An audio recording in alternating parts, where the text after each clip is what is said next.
This conference will now be recorded. Have a couple of just kind of quick housekeeping items to take care of. So I'll start getting through them. Under item 1 is the call to order. So this is Alan Llewellyn, chairman of the SHS Renovations Subcommittee. Due to the ongoing coronavirus pandemic, we are conducting this meeting virtually via GoToMeetings on Monday, January 4th, 2021. I'm now going to proceed with a roll call of the subcommittee members. So those of you who are here, just indicate by saying here. So I have myself checked off. Bob Shalou. Yes, here. Thank you. Jack Della Piano. Here. Robert DiLorenzo. I believe he's at another meeting. Rich Fredette. Here. All right, thank you. Susan Lance.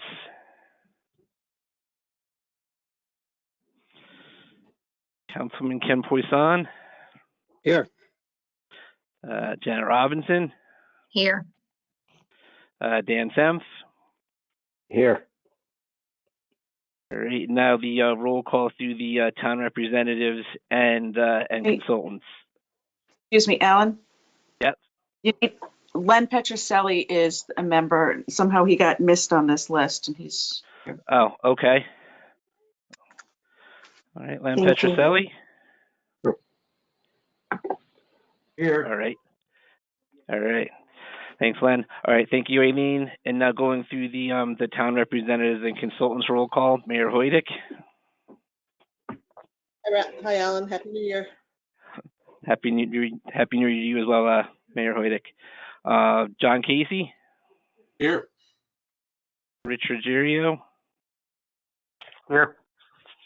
Dan Wakeling.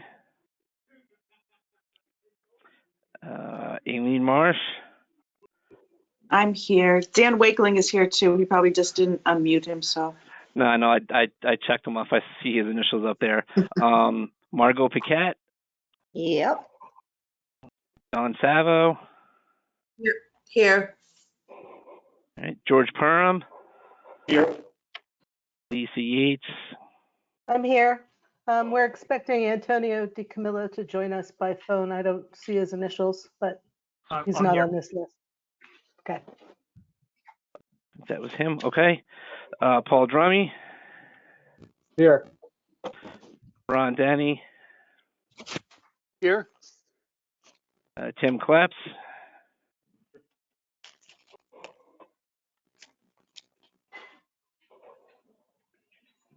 There's Tim. I see him on the video there.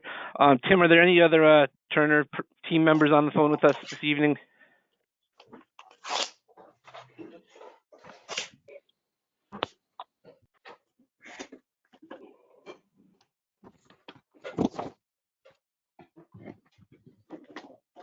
Tim, if you're there, you need to unmute. He is unmuted. Oh, all right. All right. So, Tim, is it just you and Ron from Turner? Yes. Can you hear me? Yep, now I can. Hear you now. Yes. It's All right. Excellent. So, quorum for this committee is 5, which we... I'm sorry, Alan? Yes? You also have Renee Sarah, Director of Public Works, in attendance. Okay. Thank you again, Aileen. All right, so our quorum is 5, which we have. I'd like to remind everyone to kind of raise their hand if they'd like to be acknowledged. When your hand is raised and you're acknowledged, state your name and your affiliation each and every time you speak whenever possible. These are the rules that are required to officially hold virtual meetings per Governor Lamont's executive order. And so now officially it called us to order at 5:35. And under item 2, looking to entertain approval of the minutes from our regular December 7th meeting. So moved. Second, Janet. All right, is there any corrections, comments? All right, hearing none, all those in favor signify by saying aye. Aye. Aye. Aye. Chair votes aye. Motion carries unanimously. Under item 3, for our town council update, Mr. Poisson. At the last town council meeting, we approved that $49,000 move management motion. Okay. Excellent. Good to see that everything's moving forward. Okay, under item 4, this is the project financial update. I know there's a lot of pieces to this, so I'm going to turn this over to Paul Drummy, and Paul, just kind of take us through what you put together here. Sure. Thank you, Chairman. So good evening, everybody. Happy New Year.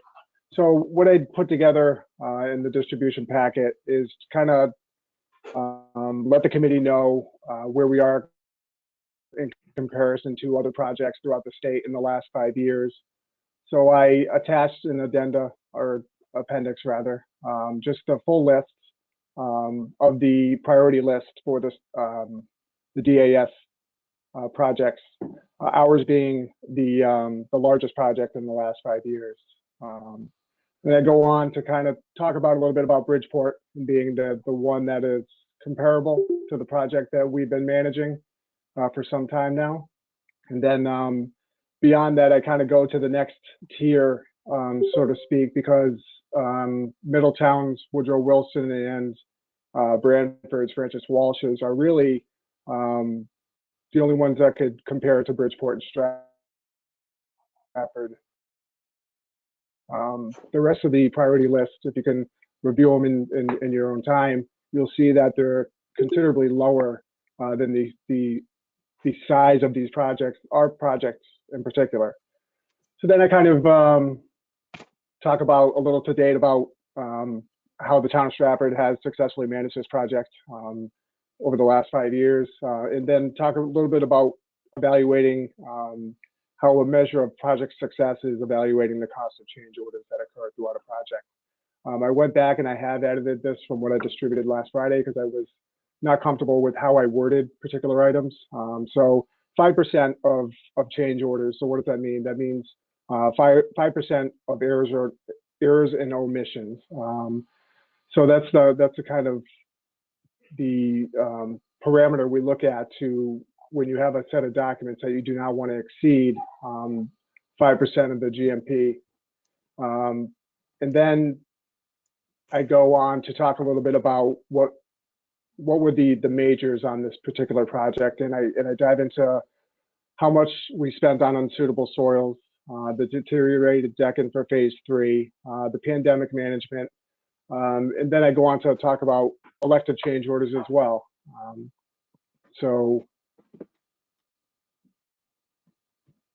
And then I also talk a little bit about soft costs affiliated with these particular changes, and talk about the amendments that we've been signing. Early on in the project, we hired Geodesign as a sub-consultant to Antonazzi, and they've been our soil scientists, both environmentally and structurally, since the beginning of the project. As we went through the project, west and east parcels in order, the amendments would come in to be related to the work that was required, anything from air monitoring required by the local and state officials to structural and environmental. And then I go on to talk a little bit about the percentage of amendments related to the deteriorated decking. And I just, the point of all this is to kind of tote the town's success in this project to date, and then talk about our agents that we've hired, and what a fantastic job they've been doing to date, and how CREC is, and the town should be for that matter, confident that they're going to see us through to the finish. Any questions before I go on to the budget? Hearing none, I will scroll down. Not much has changed this month, but a couple things I wanted to let everybody know is we did, so Councilman Poison said that the move management change and the correct amendment passed through council. We're going to have a surplus. We're not going to be using anywhere near what we have in the budget line item for relocation expenses. So rather than take the 49 and change out of contingency, I'm going to do a budget line under the logistics heading, and I'm going to transfer it from relocation expenses into the move management costs. So you won't see the $49,000 approval come out of contingency. Moving down.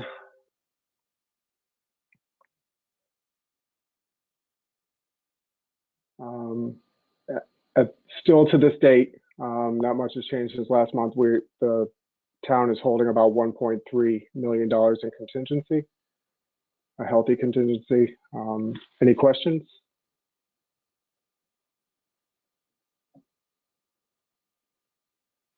Okay. Chairman? All right. Thank you for that, Paul. So moving forward, that brings us over to item 5, which is where we're going to be addressing the Turner change orders for this evening. So, Chairman. yes. If I may, I just want to talk a little bit about the VRF programming for Y branches change order. I'm not asking for it to be brought off the table or anything like that, but I do want to explain to the town and the committee, re-explain actually, is what's going on here. In a few sentences, this is an item that the town has not bought. We would have bought it in the beginning if the design picked its need up, its necessity up in the beginning. And it wasn't until after the actual system was in place that we knew that we needed this program to have it operate on auto. So I just want to really simplify all the language that I put out earlier, is that this is a cost that would have been spent by the town. Granted, you're paying a premium because of a change order. It's a change order and not in the bid documents. But at the same time, the town has never paid for this needed item for the actual VRF system. And I guess I would ask if there's any questions before we move on. Mr. Chairman, I have a question. I did too. Yes. Go ahead. First, Councilman Poisson, and then Danny. Danny, go ahead. You can go first, Dan. So what you're saying, Paul, is originally the way this was spec'd, this particular VFR Y branch programming system should have been included with the original cost of. That's right, Dan. So what I kind of explained in the first narrative was how exhaustively the project team was going back and forth trying to figure what was going on here, and it's an LG issue. So when RA Novia, IES's consultant, put the pipe layout into the LG program, it passed that Y branch pipe layout, and then they put the controls portion of this system within LG's program, and that passed. The problem is LG never had these two systems overlapping, so LG never told RA Novia, who never told IES, and so it wasn't put into the documents that there was a conflict between the Y branch and the controls. So what I stated early on, Dan, was that the town has a case here with LG. However, what is it going to cost to even entertain going after somebody for something that we haven't even bought in the first place? So I guess sorry to interrupt you, Paul. So my question would be, so if LG doesn't want to assume responsibility, does that also mean that they're not going to assume responsibility if there's a system failure? And is this still going to be a warranted product based on the fact that this wasn't supposedly acceptable by them from the beginning of the the process.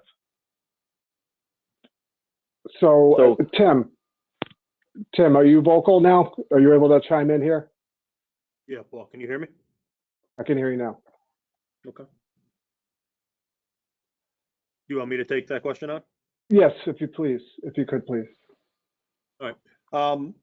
No, I don't. The functionality here, Dan, that's being done. It's a controls program that will need to be written, right? The idea is that the system runs in an auto function.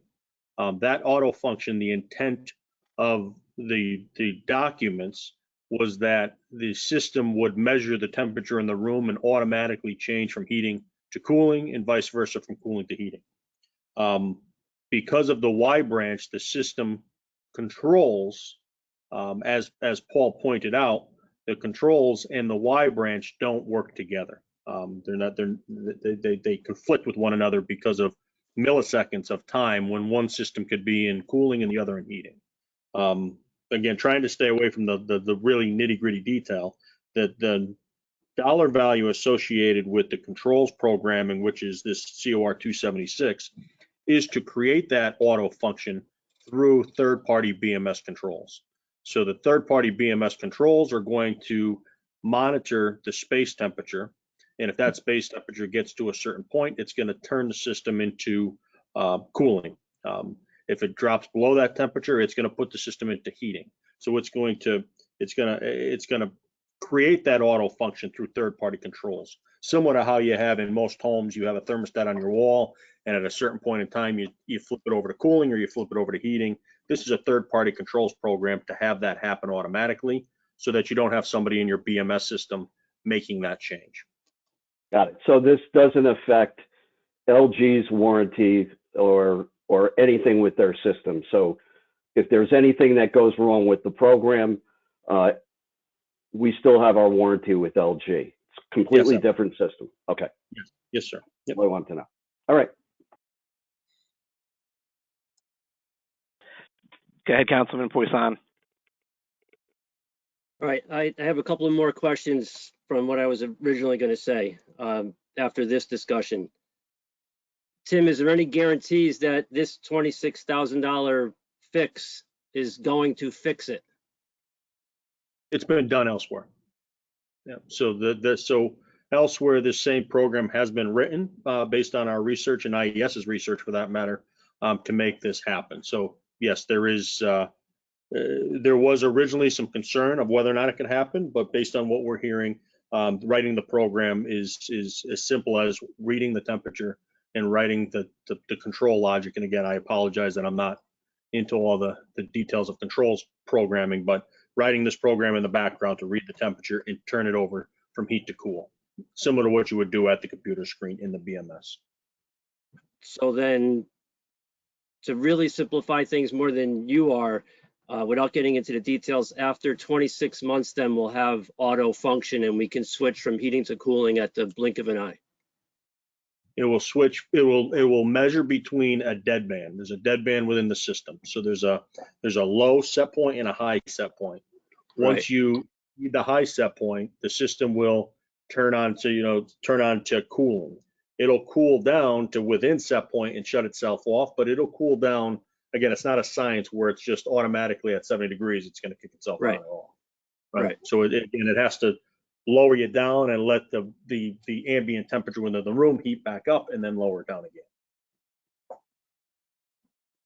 Okay, but you're pretty certain, or very certain, that this will solve the problem. This will solve the auto function problem. Yes, is what we are being told through IES's research, our own research, and from LG themselves. This will resolve the auto function issue. Okay. The other continual issues that I know you're referring to right now is a communication issue, as we understand it through our weekly calls with LG. There is a program update that's in beta testing right now to improve communication between VRF cassettes and call it the motherboard, the head end units, and that is set to be ready, as we understand it, in February. and they'll deploy that out here. They'll send individuals from Korea here to deploy that software program update.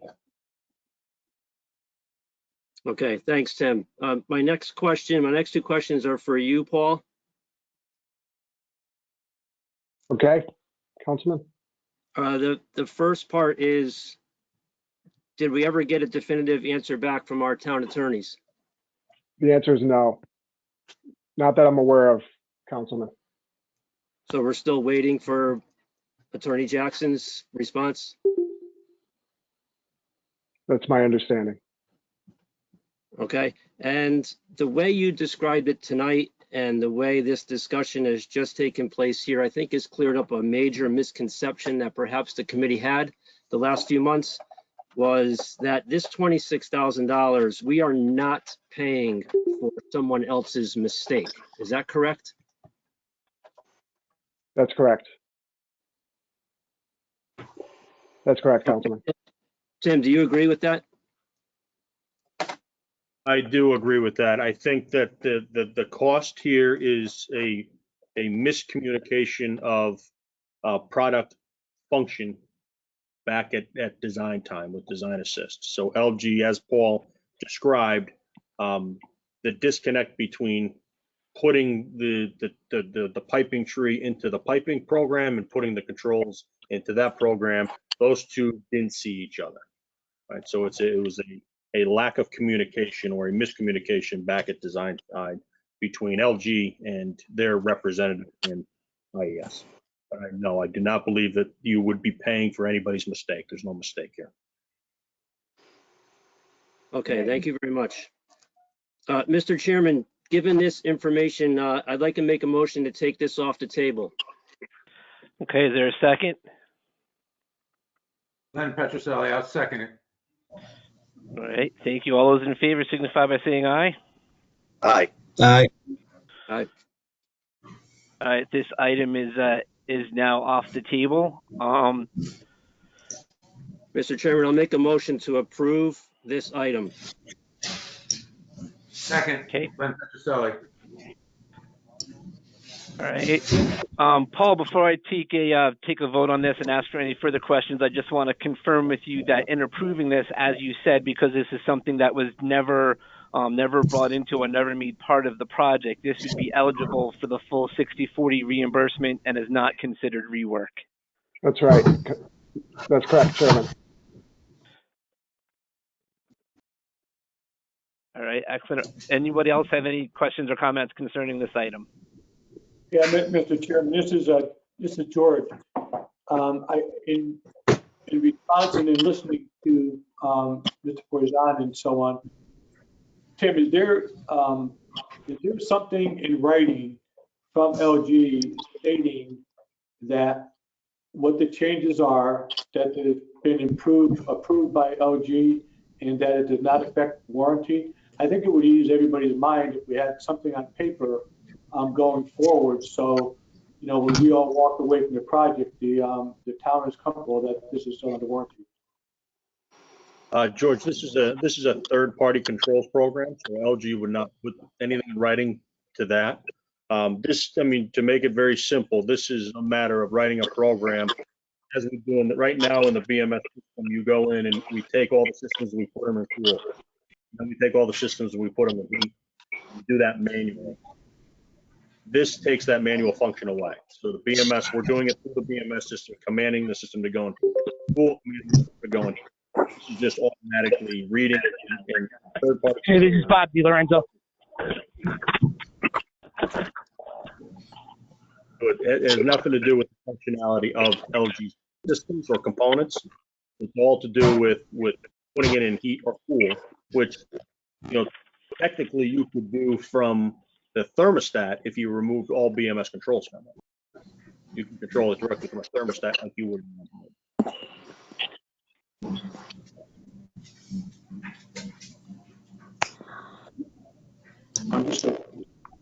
I just want to give a quick reminder out there for people who aren't speaking to please kind of mute your phones just so you can cut down on some of the background noise.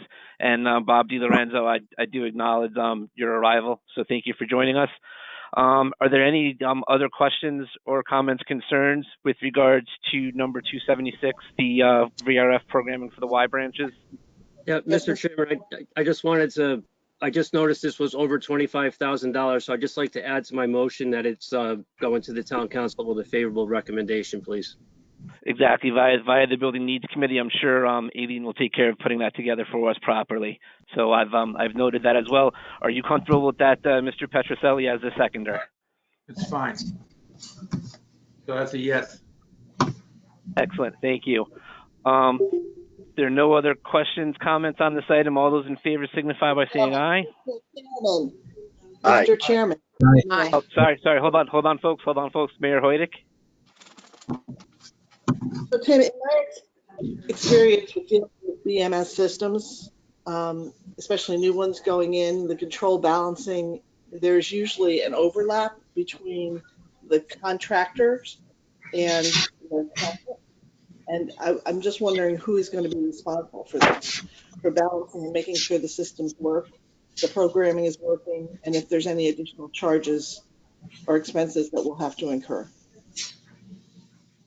Mayor Hoydick, ABS is the controls program, the third-party controls programmer through MJ Daly. They would be responsible for the commissioning of all controls with SES as the town's commissioning agent.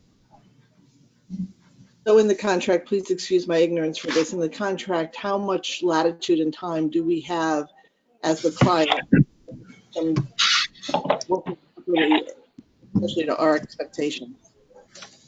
I'm sorry, Mayor, I couldn't hear your question. Let me try this again. I know there's a lot of background noise. I can see it popping up. I'm concerned because it's taken us so long to get the system operating in place that we're not going to be able to go through enough of a cycle or 2 cycles, seasons. And I'm wondering how much time we have in the contract to make sure that everything is working as best as we can make it while we're still under warranty or contract, not warranty, contract.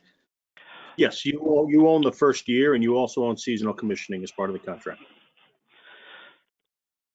So you'll go through at least one cooling and one heating season with the under warranty, as well as with the commissioning. Warranty will start at commissioning complete. So once we get the first round of commissioning done, that defines substantial completion for these systems, and warranty starts at that point. So it is based on system by system. So the RTU units will have a different warranty start dates than this VRF system will. But you'll have a statutory 1 year as well as seasonal commissioning for all systems. And that goes back to the first building, Tim? It will on the VRF, yes. Right now, we have not, by definition of substantial completion in the AAA contract is commissioning complete. So even in building A that's been turned over since November of 18, warranty has not started on the VRF system. Right, this is Lisa here. We specifically excluded the VRF system when we wrote the substantial completion letter for building A due to these issues. Yeah, I do remember that, but I just wanted to make sure how much time we had. And I think the staff and Jack and Ken, you can attest if this is correct, will be encouraged that we have at least a year or a couple seasons to go through this to get this right. So thank you for your time and your intelligence. Thank you, Mr. Chair. You're welcome, Mayor Hoydick. So just following up with your concerns, Paul, just confirm for me, it's my understanding, as Lisa said, that these were not part of the substantial completion, and also as the system was never fully finished, it was also never commissioned. And so that's why, as Tim said, we'll go through 2 commissioning seasons with the VRF system once the programming is resolved. You'll go through 2 commissioning seasons once substantial complete, once the problems are resolved per contract.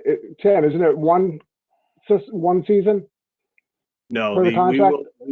we will. The first round of commissioning will start the warranty, right? So by definition, commissioning completion is a requirement of substantial completion. So for instance, the RTU units that are on the roof of building A, we just got through commissioning of those within the last month.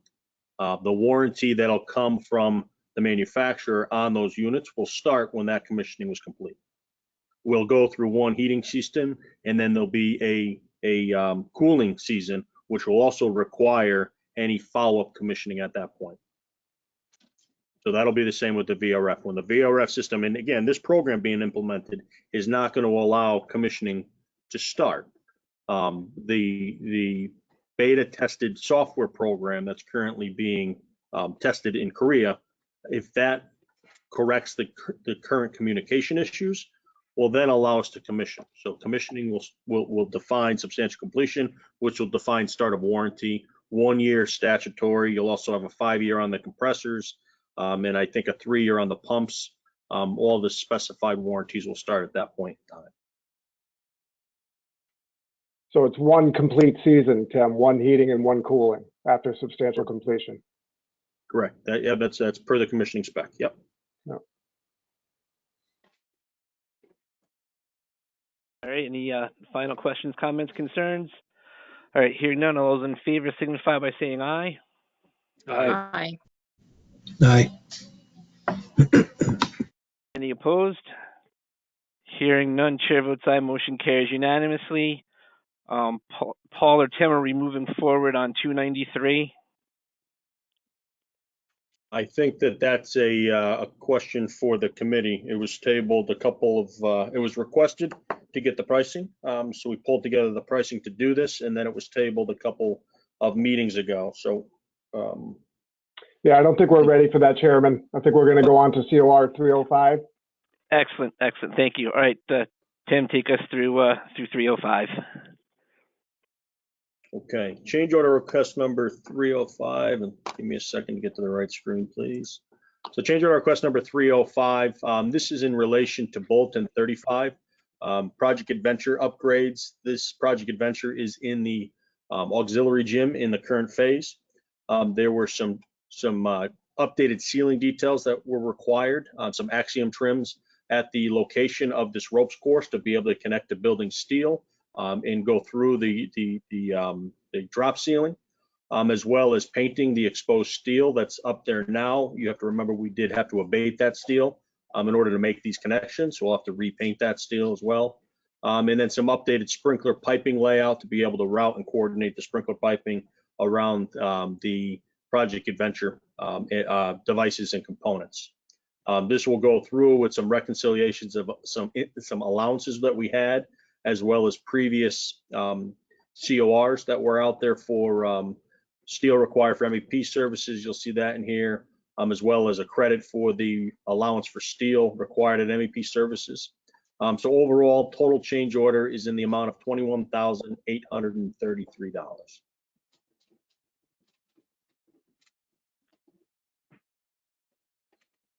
All right, for purposes of further discussion, I'll entertain a motion to approve. So moved, Bob Shalou. Is there a second? Second, Janet. All right, thank you, Dr. Robinson. Questions, comments, discussion concerning this item?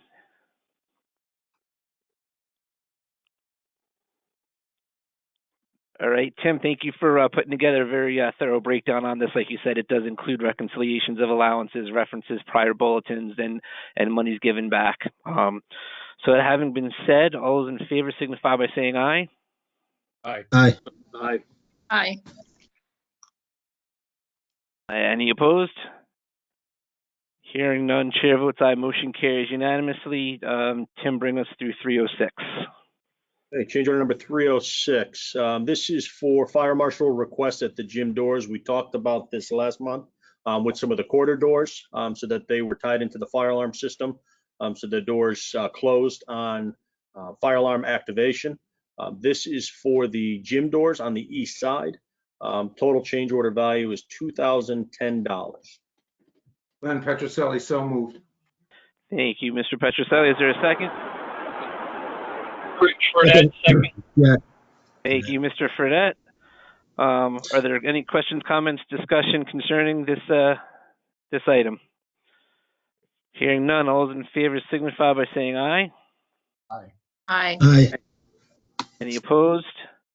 Hearing none, chair votes aye, motion carries unanimously. And all right, Tim, take us through the dashboard and what's left on that look ahead. Okay, I will start by apologizing for the tardiness of the monthly report. The holidays played into this tremendously with staff that were out, including myself, who took some time during the holidays. So we got this out late this afternoon. So I hope everybody has it. Probably haven't had enough time to digest as of yet. Starting with the project accomplishments, we've made some very good progress. Even with the holidays upon us, we worked every available day as well as weekends to continue progress in this final phase, phase 3A. Over the month of December, we substantially completed the CMU and the metal stud partitions. Again, walking through the space now, you can see and envision the space. We completed in-wall roughing in the partition so we could drywall. Overhead roughing is about 75% complete. Painting has started. We have a painter in there right now, continuing to spray and paint.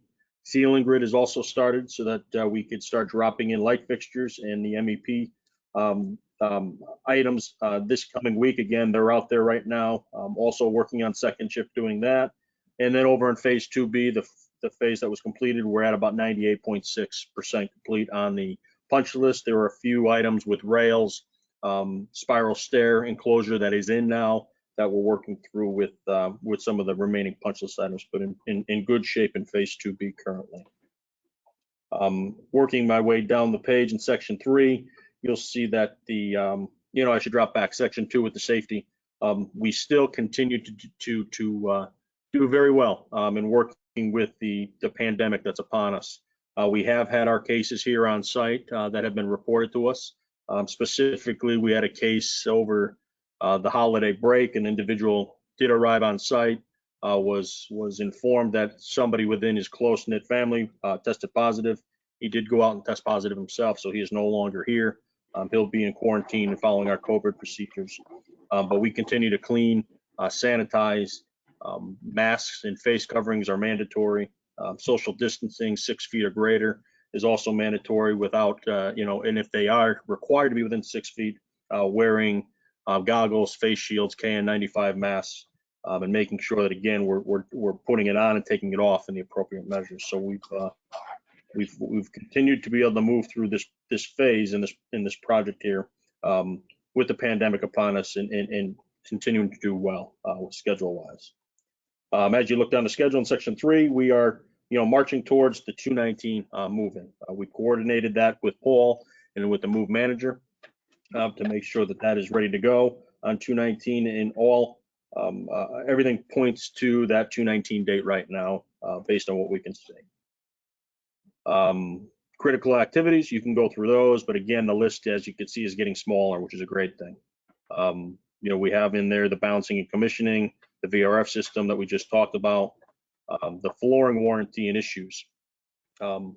We have continued over the last month and over the break, holiday break here, going back and forth between our attorney, Turner's attorney, and the bonding company's attorney. We do have information that was given to us on New Year's Eve.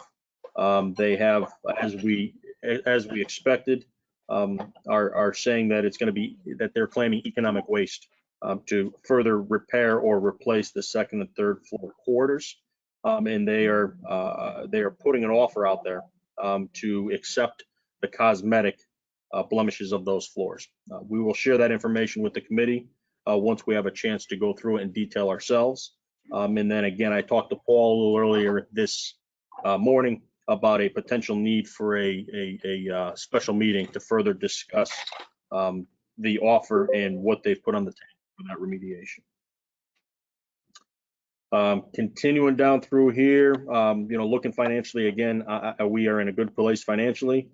We have looked and we'll continue to review the monies that are left within our GMP, and we continue to look out for the best interest of the town and doing what's right to make sure this final phase is as good as all the previous phases for the students of the school. And I think that gets me through the monthly report. Is there any questions on the monthly report?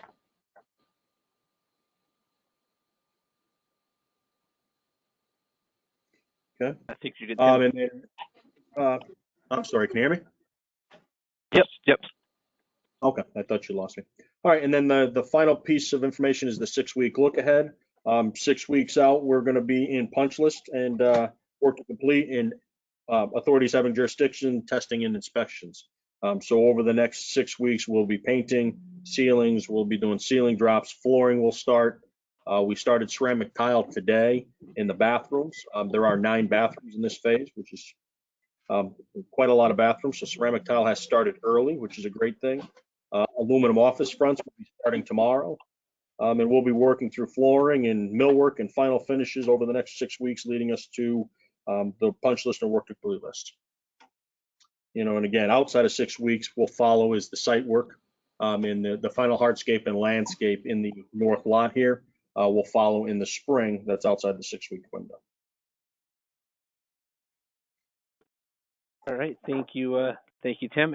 Anybody have any questions for Tim or Turner before I move forward to the next agenda item?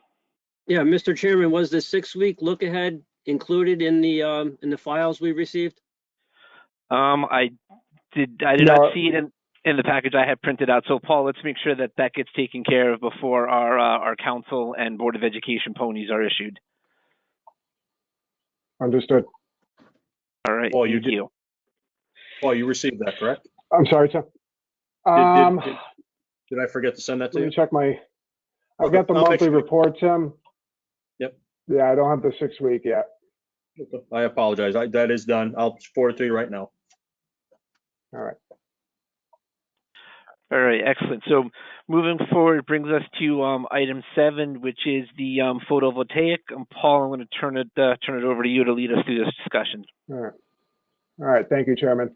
So since June, I've been working with the town and John Casey to try to figure out the best path forward with the PV project. And then they ended up hiring a PV project manager, CSW. CSW had reached out to the state.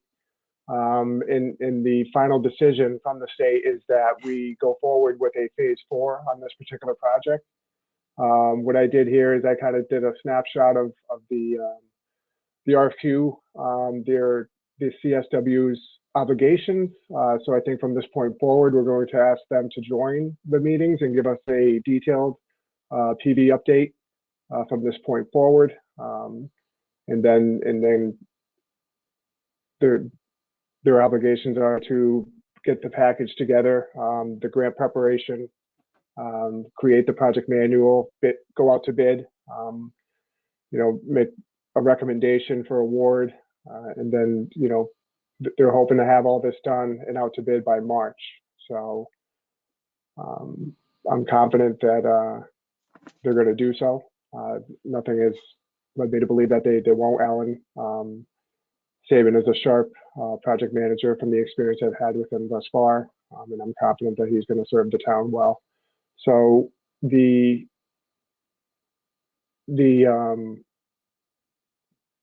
talking a little bit about the state change order. So initially I was trying to have this be a separate grant so the town could close this grant out and get it audited and receive the retainers that the state holds.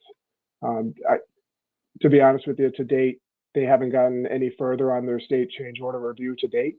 We've submitted, I believe, 14 to date, and we've only had 4 reviewed. After reaching out to Kermit Thompson up at the state and his assistant, Angela, they told us that we were 3rd on the list.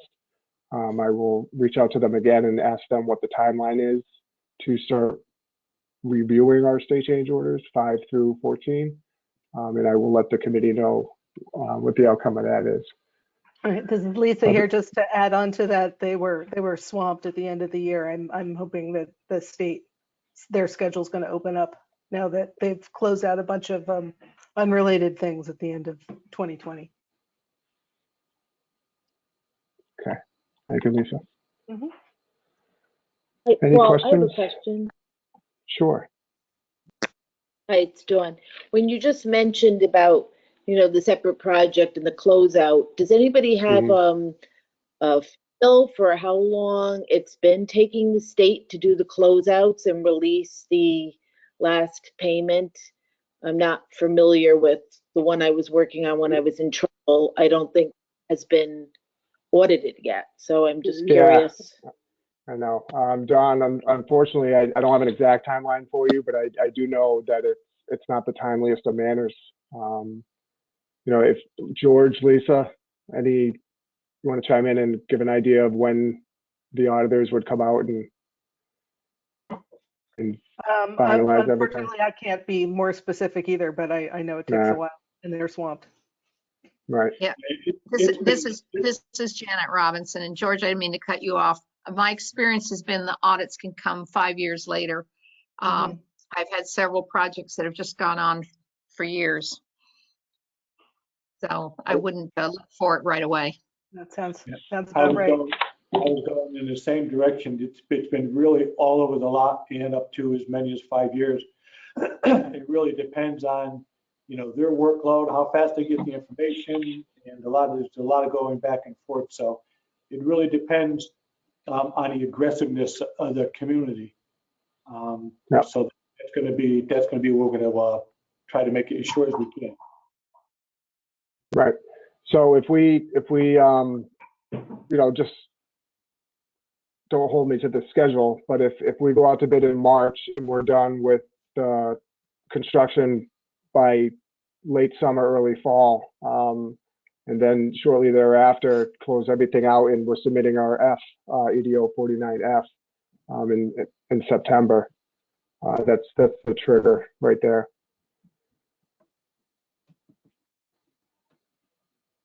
Okay, Hey, Paul. so what I'm hearing you say is that this is Dawn again, that the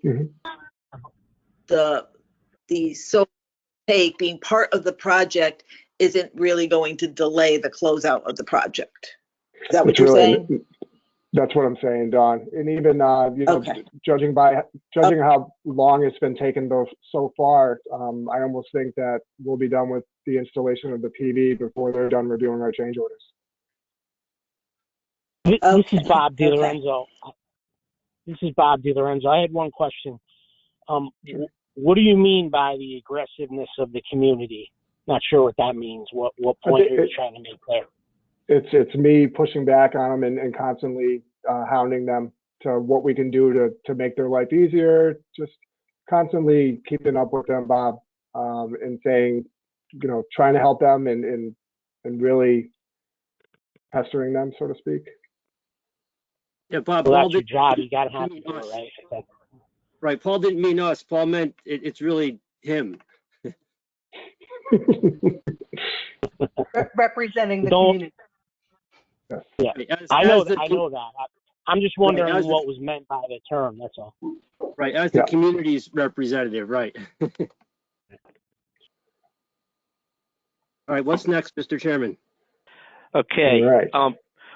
Paul, you all set with the photovoltaic? If there's no more questions, yes, Chairman. Thank you. And I think we're good at this point. I think it's going to be kind of an evolving situation. So our next item is number 8. Next regular meeting would be February 1st, 2021 at 5:30 p.m. The special meeting, if needed, would be in 2 weeks on January 19th. So we'll keep people posted as to whether or not that's needed. And that brings us to item 9, the on-campus athletic field. I know, Paul, it says Antonazzi on here, but I'm going to kind of turn it over to you. And should we call for questions after each RFI, or do you want to kind of try to do this as a whole presentation and take questions later?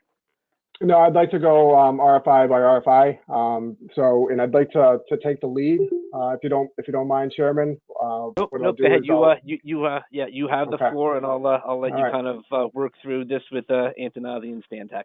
Mr. Chairman. Mr. Chairman, just a point of order. I believe this was tabled last month, so we need a motion to take this off the table first. Correct. Thank you, Councilman Poisson. All right, I'll make that motion. I'll second it. Seconded by Mr. Fredette. All those in favor signify by saying aye. Aye. Aye. Chair votes aye. Motion carries unanimously. Take it away, Paul. All right, everyone. So about a month ago, we issued a series of RFIs. I had sent the committee correct findings on the matter, both construction and design. And out of that document, that email with attachments, I asked the committee to send their RFIs via Chairman Llewellyn and myself, and I would facilitate their answers. So that's what we have here. Not only do we have the initial RFI, but we also have an answer from the project team or design team. And after that, we also have a follow-up RFI that was received last week, which we have Antonio from Stantec here tonight, as well as Antonazzi and Turner, to try to answer any of the questions. So the first one was, why isn't our turf flat, or have a most 0.5 slope, which is the industry standard? The other fields in town do not have a big hump like ours. Pender's Field, both Bunnell turfs seem to have 0.5%. Harding School, which was just built recently by Stantec, seems to have no more than 5% also. Then the design team chimes in and talks a little bit about the final grading of the field was coordinated with previously constructed areas adjacent to the field, respecting existing elevations while maintaining the requested field size. Final condition, in their opinion, was acceptable for non-regulation recreational multi-field use. The grades needed to be adjusted to meet the surrounding areas in the order to avoid significant added costs and project delays associated with non-reimbursable rework of the surrounding areas. So the response to that from the anonymous response from the committee members was that we do not agree with your opinion on that the field is acceptable. This is a community field, not just a high school PE field. It is a regulation competition, U10 soccer and U10 lacrosse. And the question is, why wasn't the committee given the opportunity to make the decisions about possibly added costs and or delays? As it stands now, the certain members of the community feel that this is disappointing. As everyone knows, turf fields are supposed to be flat when people drive by and they're looking up a hill. So I guess Lisa, Antonio, I'll let you guys collectively respond. I'm going to hand it over to Antonio, but first I just want to sort of, as an overall, this building, Stratford High School, I've personally been working on it for 5 years. It's very important to me. It's near and dear to my heart. The turf field itself, when we worked on enlarging it for you, we really felt when we were finished the design that we had solved your problem and given you every inch of turf that we could on this constrained site. And we were disappointed that we didn't understand that there was this expectation that it be flat. And in communications going forward, that's something that we're going to really try to work on. But I mean, it hits us too. So, but with that, I'll let Antonio get into the more technical portions of it. Okay, thanks, Lisa. So I think the main question here is the weighing in of the committee. So the changes for this involved, what were deemed to be, grading revisions and didn't really impact the layout and the size of the field. The changes were made through the RFI process, which is typical for something like this. And at that time, it was not deemed to be a significant change by us that would require a higher level of review, given that we did tweak things and, got it down to be below 2%. Just one quick thing I did want to clarify here is that the whole field is not graded at 2%. Everything is basically less than 2%. There's a small areas at 2%. There are some areas that are 1%. There are some areas that are a little less than 1%. On average, I would say the field is between 1 and 1.5% if you really did an average. So I just wanted to make that clear. But I believe that we followed, protocol here. We were just adjusting the grades, and we usually do something like that through an RFI. We didn't think it was going to be that critical of an issue, honestly. Tim or Lisa, anything to add?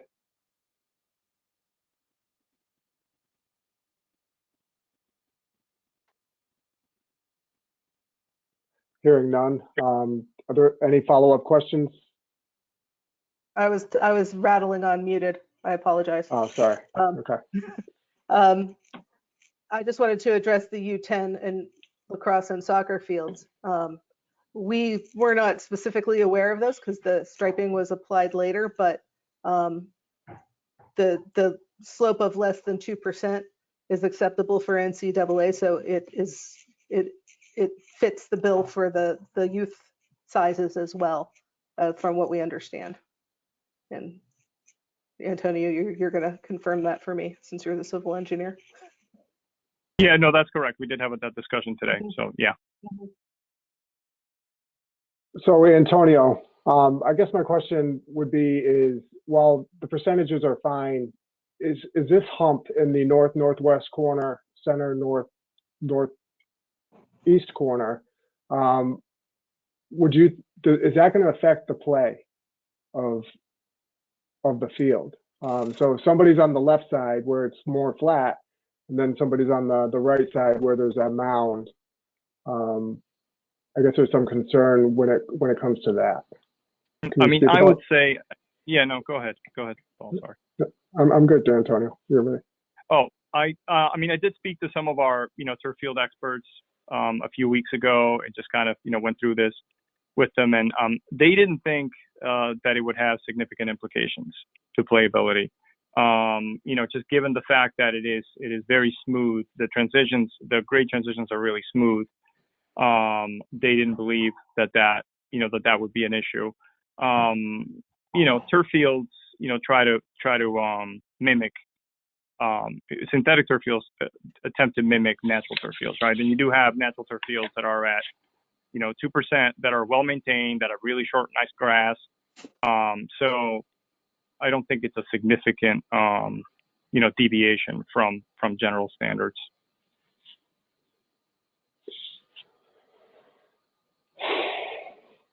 Okay, thank you, Antonio. Any follow-up questions before I move on to RFI number 2? And okay, sorry. Who's got a question, Councilman Poisson or somebody else? Yeah. If nobody else has one, I have one. Go ahead, Ken, and I'll follow up. All right, Antonio, as I have every other time we've had a discussion, I respectfully disagree that you think that 2% is acceptable. I have not found any research or ever seen or been on a field that has a 2% slope. A slope and a ridge are two different things. That sheet that was in the attachment from last time from the Synthetic Turf Council, they're talking about a 1% at most. And that was a ridge that went from goal to goal towards the sidelines. That makes the field playable because it's unnoticeable. When you just walk by our field, you can see that it's not level. And when you're playing on it, you're going to know it's not level. And when you're trying to run with a lacrosse ball in your cradle, you're going to realize that you're running up a hill or down a hill. And if you're kicking a soccer ball, it's going to roll down that hill faster than it's going to roll up that hill. And that hill is only on one side of the field, as Paul just mentioned. So from my experience as a coach, a player, a referee, I respectfully disagree that you think that that's not going to affect the playability of the field. Just looking at the field, it doesn't look flat and it's not going to play flat.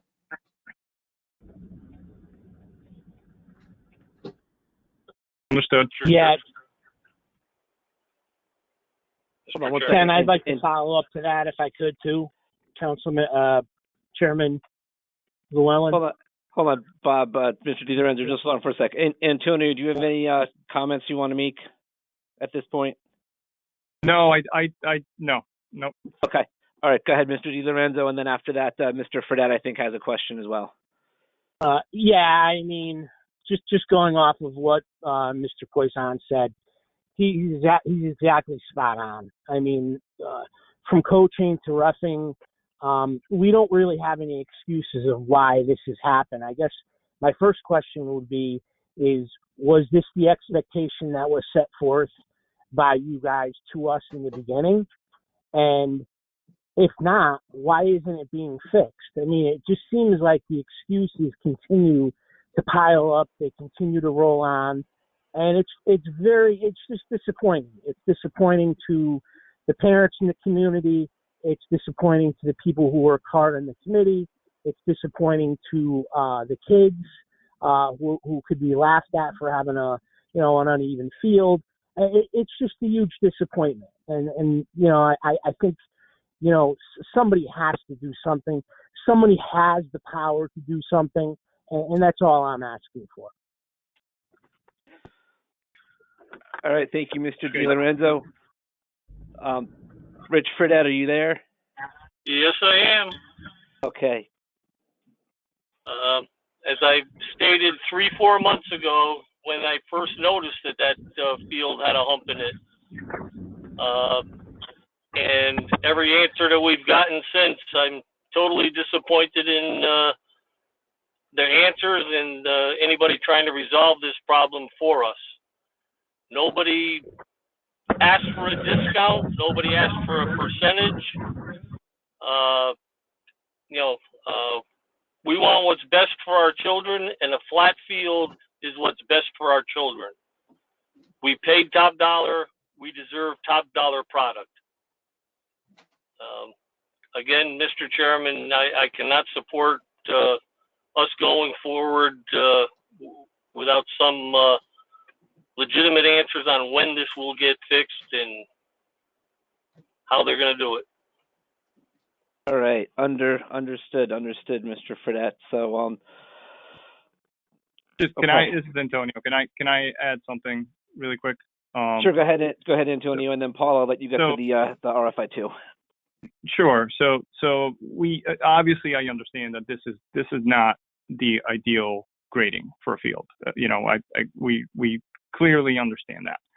I think the bigger picture here really is what we have to do to make this happen. We didn't come into the design intending to have a hump on the field. That is not ideal, clearly. I think we need to understand what we were up against with the size of the field and having to meet the grade surrounding the field. I think that we need to keep that in mind because that's the main reason why the field is graded as such. So I just wanted to make sure that was understood. Mr. Chairman? Mr. Chair. Mr. Petroselli. Mr. Fredette, let Mr. Petroselli go first, and then I'll bounce back to you before you go to item 2. Go ahead, Len. Yeah, my question is, I hear all of this, but when you saw that the field was not going to be right, wouldn't it have dawned on somebody, since you installed these fields over and over again, to question it instead of going ahead and finishing the project? That's all. All right. Paul Drummy, do you or Tim Kleps want to kind of speak to sort of the decision-making process of how we kept going despite concerns being raised? I know Mr. Fredette raised concerns. I know even at one point, Mr. Poisson mentioned that based on the town's turf experience, that this turf shouldn't be put down unless the subgrade was correct. So, I mean, I think people are looking for a little bit of an explanation as to how we got to where we are. Tim, you want to go first?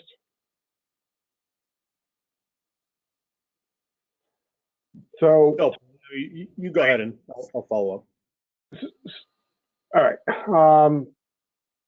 Yeah, I think the consensus is from everybody, we certainly wanted a field that was acceptable to everybody. Again, and I think everybody knows that there's zero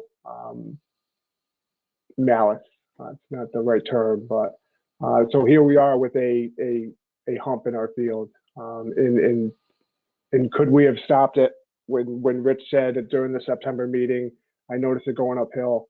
I saw what you heard, Rich, and I looked at it, and I did not think that I would ever have a hump. And it wasn't until we laid down the turf that I saw the hump. I did not see the hump. But to me, looking at the subgrade, I did not. That hump was not noticeable to my eye until the field was laid down, unfortunately. And then at that timing, so we talk about when did this all happen? So this happened, late July and August. I was knee deep in trying to defend the owner against a huge decking change order. Calling in consultants and trying to manage that. So, to be honest, I probably was minding something else. I was paying attention to something else more so than the field. Not that I was ignoring the field, but certainly other things were happening at this particular time that we wanted to make sure that we did not delay this project any more than we had to. This is Lisa. I'm looking at RFI 2 and I'm sensing a little bit of bleed between this discussion for RFI 1 and RFI 2. And it might make sense to go through that as we explore this, because we start talking about the buffer and the design process. All right, before we move forward with that, I just want to make sure that anyone who's got a question right now at this point is okay with having, more sort of get added to the conversation before we move forward. Yeah, Alan, I'd like to just, before we leave RFI 1 completely, the first part of RFI 1, I believe, Paul, if you could just scroll back up there. Sure. Yep. Was down to the yellow. Yep. That okay. Why I still don't understand why the committee wasn't given the opportunity to make these decisions. We're talking a huge field, a huge amount of money, a very visible part of the project to the general public, and a decision was made without any input from the committee. I think that was also a huge misstep somewhere along the line. Can somebody answer that, please? Yeah, I can take that, Ken, if you don't mind. This is George Mantonazzi. The reason that we've said, from the beginning, and we continue to say, is that there's a lot of things that come up during the course of a project of this magnitude, and when things come up where we think there are issues that have an ill effect on the end result, then it comes through the process of RFIs. And if the RFI seems to be an RFI that needs to be escalated to the building committee, then we do so. When this was changed, we seriously didn't think there was anything wrong with the design intent based on what the given parameters were. So there was, in our mind, there was no reason to escalate this up to the committee, because we didn't think that there was there wasn't a big change order that was being incurred. Excuse me, I got a little bit of a hoarse voice, but there wasn't, there wasn't any situation that I'll say was unsafe, that was unplayable, that didn't meet the original intent. The drive here from day one was make it as big as possible, make it as big as possible. We had a buffer. When we had the buffer, we had the proper sloping to more so to what you were mentioning before, Ken, in regards to a continuous slope from one end to the other or side to side. Unfortunately, when we got to the point that we needed to get this to be larger, there were existing conditions that were put into place that we had to meet up to. And so, we all put our heads together, we did the best we could, and we got to the field that we have today. We keep on referring to it as a hill or a hump. And I must say that when I've gone by, and I've gone by there a few times now because of this whole situation, when you're walking east to west, it's almost imperceptible. It's not till you get on the total east side looking back towards the west, we can start seeing a hump. And even at that, I don't think I've defined it as being a hump. It's not that you're going to put a soccer ball down or a lacrosse ball and place it down, it's going to roll down a hill. That's not the case at all. We're talking about, a slope that's a very gradual slope that's, 2% or less. I think it's 1.8%, whatever the case may be. But, so in our mind, just to reiterate and recap this, there was not a situation that we came across where we thought there was a need to escalate this or that we're doing something wrong. George, again, as I respectfully disagreed with Antonio, I'm going to respectfully disagree with you. We knew there was a buffer around the field. The committee asked over and over again to make the field as big as possible. Somebody could have told us, hey, committee, if we get rid of this buffer, you're going to end up with a hill, hump, slope, whatever you want to call it. No one ever told us that. All the drawings that we approved, all the plans we approved had a 1% slope, 1%. And no one ever told us that if that buffer disappeared, we were going to end up with whatever you want to call it on the side center of the field. So no one ever told us that. That's the part I think the committee is disappointed in. I hear you, Ken, and again, I'm not agreeing or disagreeing. All I'm saying is that the only reason, and it's the only reason that you weren't told, is because we didn't think that there was any wrongdoing in what the result was going to be. That's the only reason. There was, we were, look, it doesn't do any of us any good, right, to deliver a field that you are all disappointed in. We put a lot of time and effort into the entire project, and I think overall, I mean, this is a massive project. I think, with all things considered, everything's run completely as smoothly as it can run for a project of this magnitude. There's a lot of balls being juggled at the same time. There's a lot of engineers and consultants that are being juggled at the same time. And when we got to this, if something came to our forefront of our minds that we thought needed to be escalated, such as this, then we would have. I mean, look, we're human beings. We would have brought it to your attention if we thought there was an issue. And I don't know any other way to say it, but I do respect your opinion.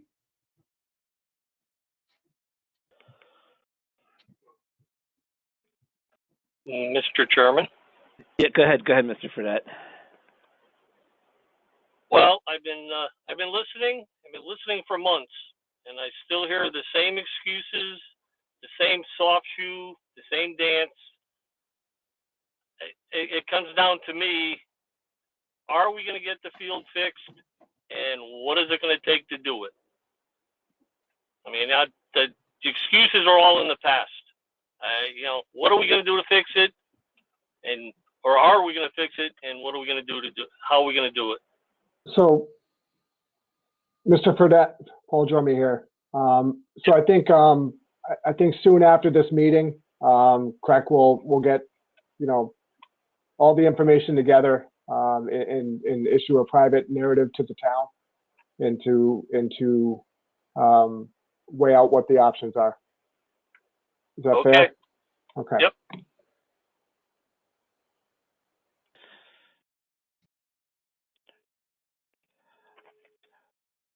All right, Paul, let's go through kind of item 2. And so basically, if someone has kind of like a new question or, a new standpoint to put up or something specific to an RFI, we'll address those as we move forward. Okay. Thank you, Chairman. All right. So RFI number 2 initially was that Stantec stated that the as-built design was due to the fact that the driveway and sidewalks were already done at the time we accepted COR 243, and the field was constrained by those existing surroundings. Is every field constrained by its surroundings? Shouldn't every turf field be on its own entity? The design team's response to that: this project was unique since the field's alternate was chosen to design while surrounding areas were constructed. In a typical turf field project, the areas adjacent to that field would not be constructed until the field design is fully finalized, or unless a buffer is provided to make the grades as necessary. The original design was graded at 1% and included that buffer around the field. The buffer was removed in order to enlarge the field.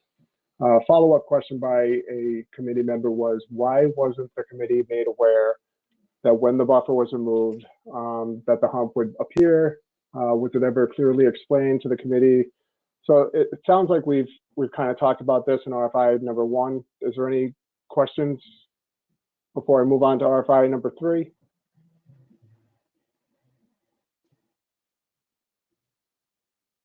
Keep going, Paul. All right, so RFI number 3. Stantec stated that the field is in generally acceptable design and grade standards. Whose standards? The as-built conditions do not align with the TS standards, and it seems that our grass field goes against every industry standard listed on their website. Why and how? The designs team responds to that. The TS standards reference our guidelines for regulation size synthetic turf fields and are not standards, requirements, or regulations. This is a multi-use field, and although the grading is not the preferred slope noted in the guidelines, we feel that it is adequate for its intended use, but not exceeding 2%. It is a complaint that with the local codes and ADA standards, the field passed a planarity test, which identifies consistency of the grades, indicated no sudden changes in slopes, which could pose safety hazards. The proposed grading does not have an adverse impact on overall safety of playing surfaces versus a field graded at 1%. A follow-up question to this design RFI answer is 2% is neither adequate nor acceptable, especially because it is an off-center hump in the field. It will have an adverse effect on playing games and on marching band. The planarity test basically says the field is smooth. It does not say that the field is flat.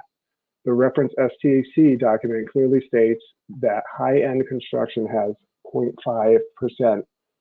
Are we not high-end? Question mark.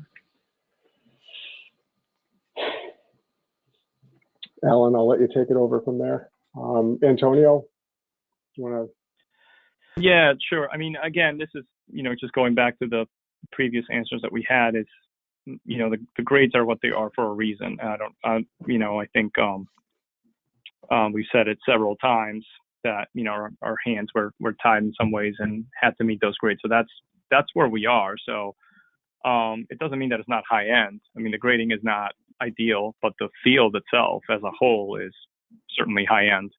So I wouldn't say that. And then, again, it's not, the whole thing is not graded at 2%. It's, it varies. It does slope. It's a steeper at the, the high point, and it does slope down towards the south, and it gets a little bit more gradual down in that area there. So, Antonio, can I interrupt for a second, if I may? Sure. I think that it's worse that the whole field is not 2%. If there was a slope that went through the whole field, it would be better than having a 0.5 here and a 1 over there and a 1.5 over here and a 2 in this corner and a 3 at the center of the hill and everything else. So that actually makes it worse that the slope is not even consistent. No, I don't agree with that, because it's very smooth in that way. It is just not ideal grading scheme. There is a high point, in that area, and I agree with you 100%. It's it's not ideal. I'm not going to say that it is, because it's not.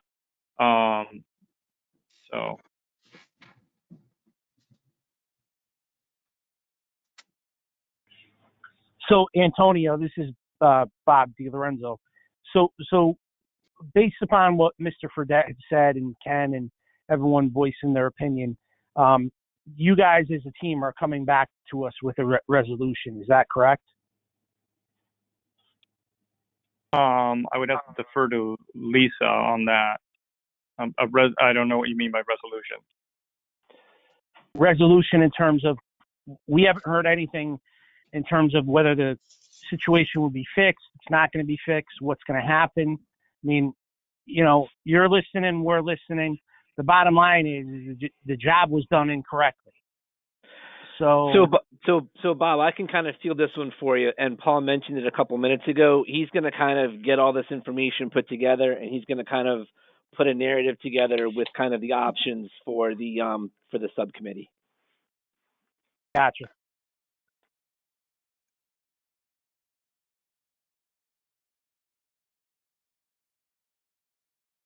Okay, Chairman, you want me to go on to RFI number 4? Yes, please. Okay, RFI number 4, when Stantec issued SKC 22B in July, who did they issue it to? Who approved it? Were all procedures properly followed? Did the SHS subcommittee approve it? No one seems to recall us doing so. This design was significantly different to the prior approved designs. The response from the design team were updates to sketch SKC 22B showing updated grading was issued as a response to Turner RFI 575. This is standard procedure for changes and clarifications issued during construction. It is not typical for us to bring every technical decision made on the project before the committee, and this did not adjust the size of the field or other known concerns of the field committee, Okay. A subsequent RFI issued by a response from the committee, an RFI issued was this field costs over $1 million. Decisions regarding a part of this project this big and this visible to the general public should have been brought forward before the committee. This is one of the few parts of the project that the general public can actually use and see on a daily basis. Did you not think that the hump would not be a concern? The committee always assumed that the field would be flat because that's the way turf fields are made, and we never saw any documents that would lead us to believe otherwise. So, yeah, I think there's some. This was already answered, I think, and already. Does anybody have a follow-up question that they don't think it was answered? Yeah, Paul, I'll make a quick comment in here myself. I mean, as it says kind of in the follow-up response here, that the committee, did always assume that the field would be flat.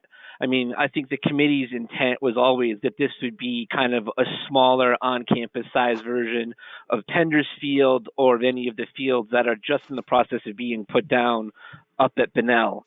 And I think because of the high visibility of the location and because of the difference in the finished product, it's a very challenging thing even for me to explain to people when this topic comes up at conversations at some of the other committee meetings that I'm on, is because the town as itself has demonstrated an ability to administer and manage the installation of flat turf fields.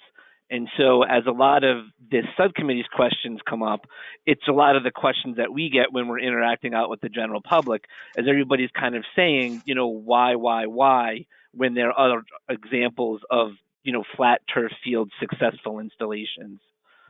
Right. So I think what's happening here in all of these documented meetings is if the town were to hop on YouTube and watch one of these meetings, they would see a diligent committee that is defending their town to their last breath. So if a town member were to come up to any of these committee members and not have all the information before them, which is really just listen to one of these meetings and they can clearly see what happened, the town member should know that this was beyond the committee's control. Paul, you know what? It's easier said than done with this particular issue. Like, you know what I mean? I could kind of explain and have conversations with people about the turf, or even about the roof decking kind of being an unknown condition. But what's going on with this field, and you hear it in Len's voice and in Rich Fredette's voice and in Ken Poisson's voice, is that as an installed product, this is a very difficult item for me to defend amongst other building needs committee type people and other people who know and who understand, construction and how things work. I mean, I think the run of the mill sort of, the lay person or a casual observer, probably you could explain this to, but people who are in the know, who have put down the other turf fields in town, Pop Warner people who have been on and played at both Bunnell and at Pender's over the last 2 or 3 years, they get to the field, and I could see how Antonio, what the design had on, and even Lisa and George, they go, 2%, it's not that much, it's a small number, and you can try to explain it away. But the big issue is that we as committee persons and we as a town, we can see it, and it's a different product than what we see when we go to the other fields. Yep. And I understand that, Chairman. And what I'm trying to explain is within these meetings is it's telling the the end user in the town that this happened without the committee knowing, right? So now this is an element of the project that the project team did not feel that they were doing anything wrong. That was done without the committee knowing. So what I'm trying to say is the town has no reason to be ashamed of their management of this project, because this was not brought before them, and they didn't accept this hump in the field. So what I'll do after this meeting, Chairman, and everybody for that matter, is what's next? I mean, we know what happened. We know what's there. What are our options to fix it? And are there any possibilities to capture? I don't even want to say it out loud, but and I'm going to lay that out for the town. Is somebody responsible for this? Can we prove it within the contract documents? That's what I need to do. I need to say, hey, this is a clear-cut case to where you can go after X, Y, and Z, and I'm also going to lay out A, B, and C as to why it is probably unlikely. So those are the things that the town needs to understand. And one is that there should be no ill reflection on this committee, because you didn't know this was happening. And the project team didn't know that this was wrong. And I understand, and I feel that you're hearing this all the time, Chairman. And I'm going to try to make this, get all this situated for the town. All right. So amongst the subcommittee, do people want to continue going over these RFIs one at a time, or should we kind of trust Paul to be able to kind of make the remaining items part of his narrative and report that he's going to issue to us? I just know that we're approaching 7. I know that many of the building needs committee members are on, and so I just kind of want to gauge everybody's feeling. Should we forge ahead or move on and have Paul put something together for us? I think that we've already done these, and while everybody's on this call together so we can all hear the answers, I think we should just go, maybe not delve into each one so deeply, but just get just a response from the project team. All right, understood, Ken. Thank you, Councilman Poisson. All right, Paul. So just kind of do like point, counterpoint, question, answer to bring us through the rest of these items. Thank you. Understood. All right, you bet. So RFI number 5, did K&W and or HI Stone and or Turner say anything about the hump? And if they didn't, why not? Turner's response to this: K&W, HI Stone, and Turner followed the design direction and did not question the grading, nor did field tour. And then a follow-up question from a committee member was: is this perhaps because companies do not want to, quote unquote, bite the hand that feeds them? And what this is implying is, does Field Turf want to say, hey, I can't do this to HI Stone, and HI Stone not ever hire Field Turf again? Or it's HI Stone saying, hey, what about X, Y, and Z, and K&W? They don't want to say that to K&W because they want to get hired by K&W again, and all the way up the line. So I think that's the intent of this question from a committee member. So that said, can I get any feedback from Turner? Like in this particular instance, Tim, I guess what the question is why didn't Field Turf say something to HI Stone, or HI Stone say something to K&W when they noticed the hump, I guess? If they noticed the hump. Yeah, I can't answer as to why someone didn't ask a question. I can only make some assumptions and presume why somebody didn't. And more what our obligations are, right? As the construction manager, our role here is to make sure that the defined drawings and specifications are what's being implemented in the field. Turner had done that. K&W had done that. When it came to these turf fields specifically, there were specific qualification requirements for the company putting down the base, and specifically for the company that was providing and installing the turf field itself. All the subcontractors, right, in their agreements owe first accepting the substrate that they're going on, but more so, they're required that upon discovery of a discrepancy to bring it to the at that point bring it to the attention of the team. It would be my assumption right now that not one of these companies, K&W, HI Stone, or Field Turf, identified a problem at any point in the installation. If they did, they didn't raise their hand and bring it to our attention.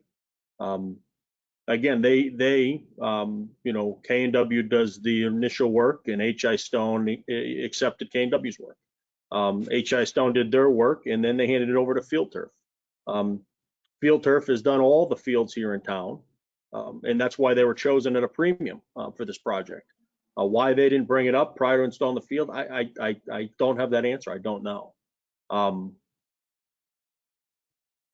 But I think right now, what's installed, and I think Paul laid this out previously, what is installed is what's in the documents, right? The direction that was given in the bulletin, and in the addendum, and the direction that was given in the RFI responses. It's been verified through planarity tested, third-party testing, third-party surveys. It's gone through that what is installed is what was designed and what was requested and priced. And that's really, I don't know how much more I can offer as to you know, again, if that's the intent of the question when it's brought up that, you know, they didn't want to bite the hand that feeds them, you know, I don't think anybody identified anything wrong. You know, they didn't identify a problem, right? Maybe it was because it was, again, terminology has been used for this field as a PE field. Terminology has been used as a practice field. You know, the presumption that everybody knew it was a certified U10 field. You know, I'll be honest myself, I didn't know that until we got line drawings, right, that were done and handed to us from Field Turf, that had the lining and the striping and the inlays done for this field. Mr. Chairman, this is Jack. Can I ask a quick question? Sure, go ahead, Mr. Delapiano. I apologize. I know there's a time constraint, but Antonio said 2 or 3 times tonight that the grading is not ideal. And I agree. I mean, you know, I've been on enough turf fields. I'm not an expert like some people are, but the hump, the grade is off. It's off center. I think if it was perfectly centered, it might be a different story. But if it wasn't ideal, then at that point, and then again, Antonio, you said that 2 or 3 times tonight. At that point, why didn't someone say something? Because we should have an ideal product. And Tim, to response to you, a PE field, a field for the band, it's a multi-purpose field, which I think the grading should be the same on all of them. I don't understand why it would be different based on what's going to be played on there. If you're going to play soccer, PE class uses it for every activity possible. The band uses it as a smaller football field for spacing and practice. So therefore, it should be treated like any other field.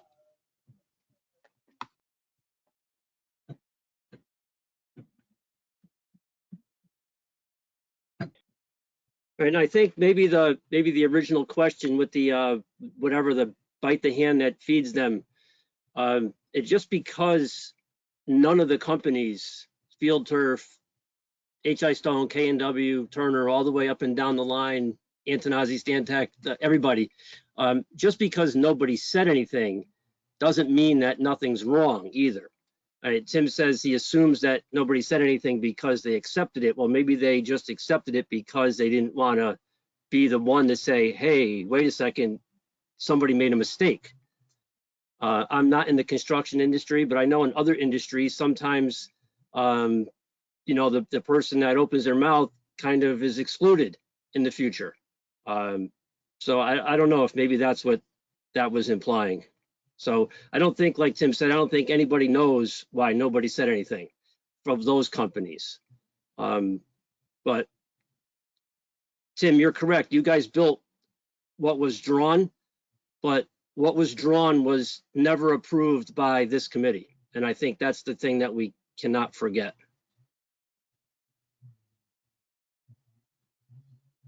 Thank you, Mr. Chairman. All right, thank you, Councilman Poisson. All right, Paul, bring us through kind of 6 and the rest of these here.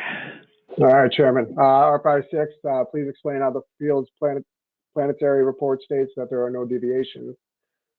Turner's response was planarity testing was performed by a certified third party, Firefly Sports Testing, following the test methods, so on and so forth, following directions in RFI 620. Testing is described in the attachment, which is not here today. So the follow-up RFI references number 3 above. So we have which gets to the 2%. It goes back to the 2%, right? So, right. I think that's been discussed. I think so too. So moving on to RFI, unless there's a question. Okay, go to 7. RFI. Okay, 7 for what seems like eternity. We stated on the record that we did not want any trees planted next to the field except the 4 trees that zoning required us to plant on the snow shelf. We had every tree near the field cut down. Why are these 3 trees directly adjacent to the east side of the field? The response was the trees are in the midst of being relocated. The follow-up question was, this response does not answer our question. How wide did these trees end up being planted there? So I think, Antonio, you want to chime in? And then Tim, please. Yeah, sure. I think we responded to a few RFIs on this. We've been back and forth a few times, and it was our belief that the latest plan showed those not there. But I think at some point, they were planted there. I think as of now, they have been relocated. So I think it was just a miscommunication somewhere along the way. I don't know if Tim has anything to add. No, that's exactly right. There were several RFIs. There were some several pieces of information that were provided to the landscape architect. And the simple answer to this is it was a mistake. It was put in a location where they thought it was supposed to be put based on the latest information that they thought they had. And the trees will have to be relocated to the right location. Right now, they are not relocated, but they will be relocated to areas over on the west and east parcel.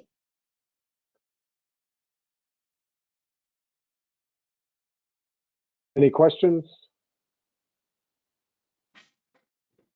Keep going, Paul. Number 8. This is George. I just have one question. Because these trees weren't initially in the design to be across the street, would the committee want us to show them where the trees would be relocated to for approval, or would they just be okay with us making that decision?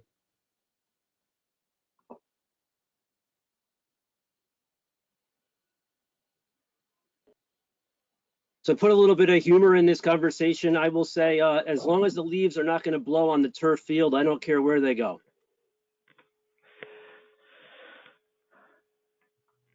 Yep, I have no issues with that as we move forward on to items 8, 9, and 10. All right, here we go. 8 is the pedestrian gate entrance to the field ADA compliant. The response was the intent for this gate is to be ADA accessible. The follow-up question is, this response does not answer our question. Is the gate ADA compliant or not?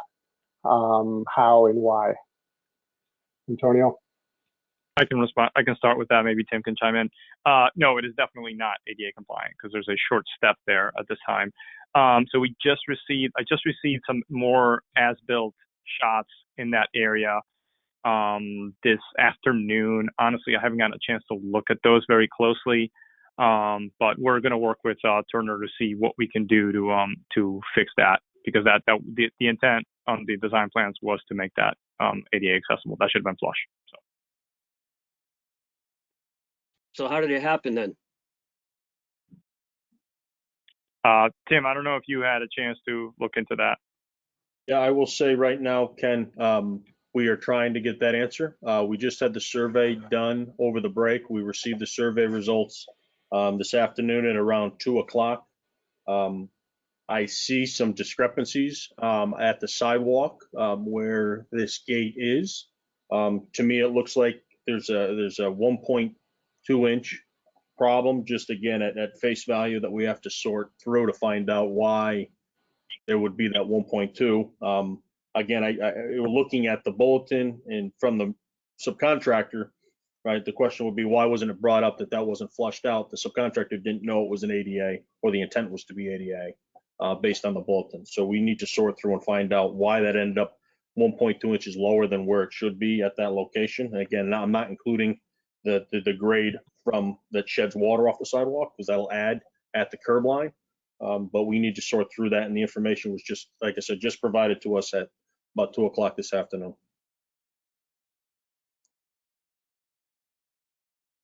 Okay. Any other questions? So again, to a smaller scale, somebody built something that was wrong and didn't say anything to anybody else. I wouldn't say that nobody knew that it was wrong, right? The drawings didn't indicate an ADA flush condition at that location. There's grades shown on a plan that are at spot locations, and the intent was that it flushed out. What we're finding right now is it doesn't flush out.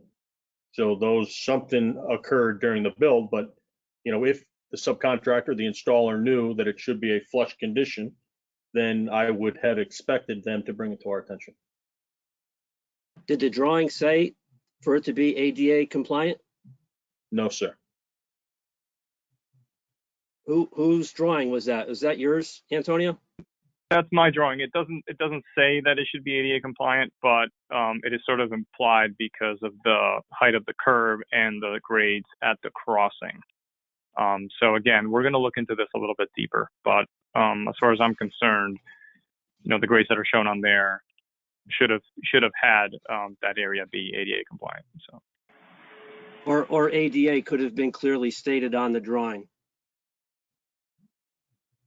Yeah, that I don't think yeah, that could have been done. But I think that the information that was on there from a construction plan standpoint, I felt was reasonable enough for somebody to understand that that was the intent. So. Yeah, I went out there and actually measured it myself, and if there was a spot elevation provided at the bottom of the driveway curb and a spot elevation provided at the doorway threshold, and if those two spots had been hit, the condition would have been flush. And the delta was, I think, approximately 6 inches in the design plans, and it's more like 8 or 9 inches, more like 9 inches in the field based on me measuring with a tape measure. So I'm also not taking into account the slope of the sidewalk. And that sort of spurred this check via as-built survey. So that's how we're digging into it.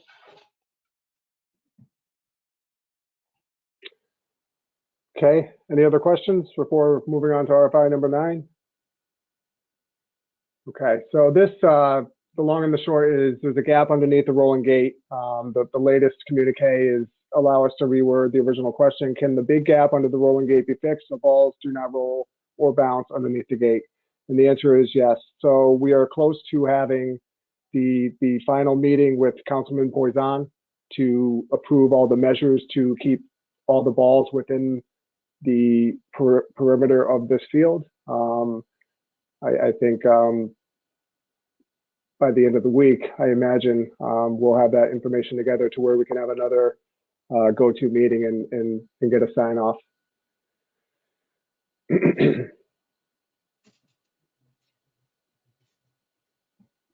Any questions? Hearing none, moving on to RFI 10. Wasn't the cement curb around the turf supposed to be higher along the lower elevations? The design team's response was at the southwest corner, top of the wall / curb was shown at 38.5 and Bolton 29 as issued in February of 2020. This was not changed in the final grading plan. The nearest spot elevation shown on the as-built survey is 38.7, 2.4 inches higher than originally shown.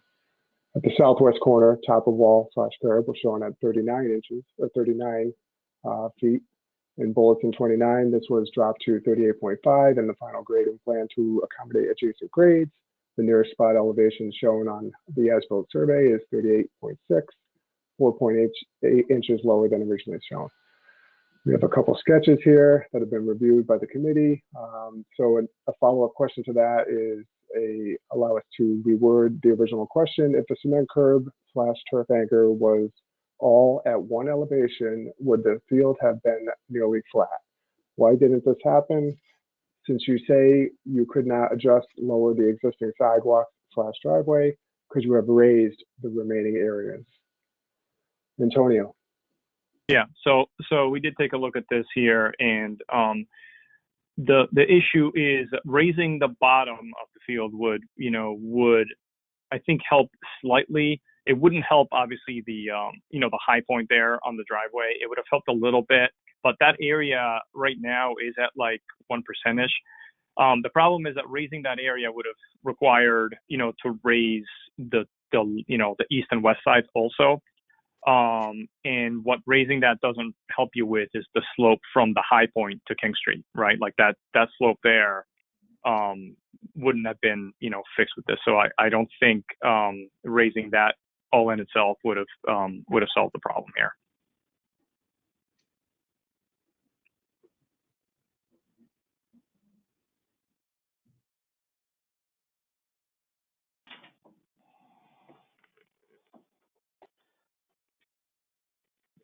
Chairman? Yeah, Paul, just want to make sure that you kind of get that last piece from Antonio and make sure that that's kind of part of your narrative that you put together when sort of explaining everything through for the subcommittee. Yeah, these meeting minutes are quite accurate when all you have to do is go online. No offense, Aileen. I'm sure she's not offended. It's a compliment. So before moving on to item 10, I know we've taken a lot of time on this, but I just want to know if any subcommittee members have anything they want to kind of add to this, or should we just kind of hold off for Craig's report? Yeah, Alan, I have one last point. Just on that last RFI, I think what somebody was trying to ask was if we had raised the curb around the whole field. Couldn't we have also raised just the turf anchor along the sidewalk and then tied that into a higher curb near the neighbor's house and all the way around, and then still ended up with maybe under 1% that we were all shooting for in the original drawing?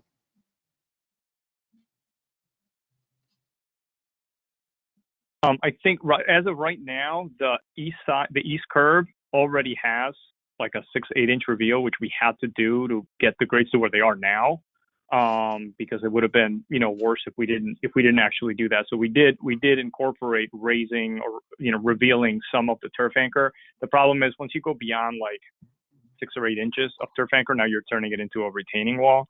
So in theory, if you were to put a retaining wall around this whole thing, right, you could get the field to be flat, obviously, but it just wouldn't work. And there's also zoning issues with that because of the the fences and how close we are to property lines. So there's a lot of ramifications from that. So again, there's other issues that go with that.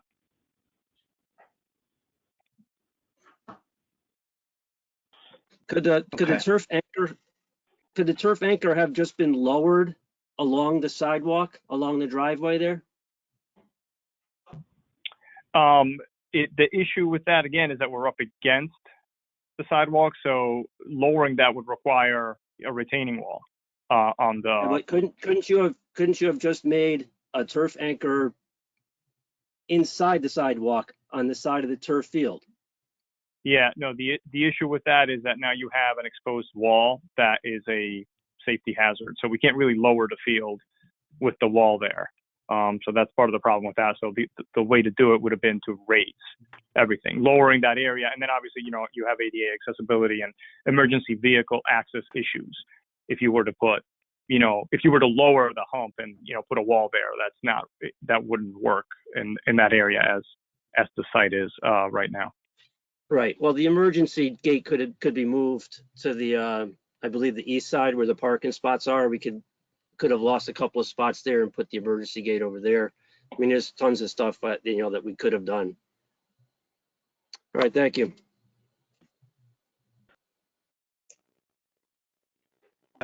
Excellent, excellent. All right, I'm going to move us along here. So under item 10 now, for new business is Antonazi Amendment number 52. And Paul, I'm assuming you and Lisa can get this taken care of. Yeah, before I hand it over to Lisa, Chairman, thank you. Obviously, the number is a little off there. So it's $7,980. That is all. Lisa? Yes, all right. Oh, good, my microphone is on. So on, I think it's page 13 of this package, we have the math behind this, and I'm, mea culpa. The items in gray below with the italics, this is the math from Amendment 50. And if you look at it and you add it by hand, you'll see that the last three items were neglected and they were not added into the total. So this is a housekeeping amendment. The only thing I can say in my defense is at least I shorted us, the architect, not our consultants doing the work on this. But nevertheless, I'm bringing these three items forward as their own amendment. Pure math, it was me. I caught it also, but. All right, thanks. Thanks, Lisa.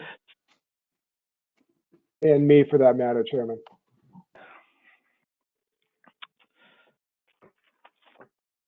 Okay. So again, in looking through that page, basically, as kind of Lisa explained, the sort of three numbers under the grayed out area weren't collected as part of number 50. They were sort of shown invisible. So now this becomes amendment number 52, and I would be looking for a motion to approve this item.